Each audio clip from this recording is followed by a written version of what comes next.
আমাৰ এই অঞ্চলৰ সংখ্যালঘু ৰাইজে চামগুৰি বিধানসভাৰ উপনিৰ্বাচনত যথেষ্ট ভোট দি আমাক জয়যুক্ত কৰাইছে। গতিকে জয়ৰ আমাৰ যি যাত্ৰা, এই যাত্ৰা অব্যাহত থাকিব বুলি মই আশা ৰাখিছোঁ আৰু যথেষ্ট ৰাইজৰ লগত কথা পাতিছোঁ। আচলতে মোৰ ভাষণ দিয়াতকৈ ৰাইজৰ লগত কথা বতৰাহে পাতিলোঁ। কোনোৱে ক'ব পৰা নাই যে এখন আঁচনি আমি ইয়াত দিয়া নাই, নগাঁৱত দিছোঁ, ইয়াত দিয়া নাই আমি ব্ৰহ্মপুৰত দিছোঁ, কোনোৱে ক'ব পৰা নাই। অৰুণোদয় হওক বা বিনামূলীয়া চাউলেই হওক বা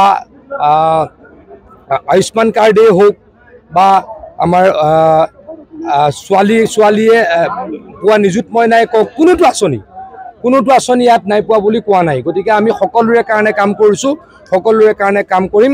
সেইকাৰণে সাহসেৰে ভোট বিচাৰি আহিছোঁ।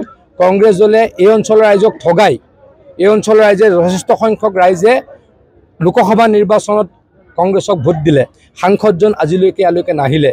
গতিকে এয়া ৰাইজে তাৰ কাৰণে যোগ্য প্ৰত্যুত্তৰ দিবলৈকে সাজু হৈছে বুলি মই ভাবোঁ।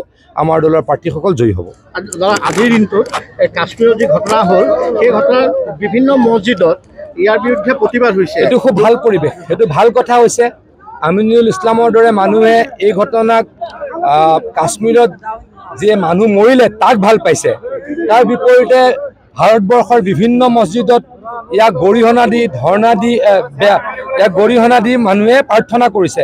এইটো ভাল লক্ষণ। আমি সকলো ৰাষ্ট্ৰবাদী হ'ব লাগে, দেশৰ ক্ষেত্ৰত সকলো আমি এক হ'ব লাগে।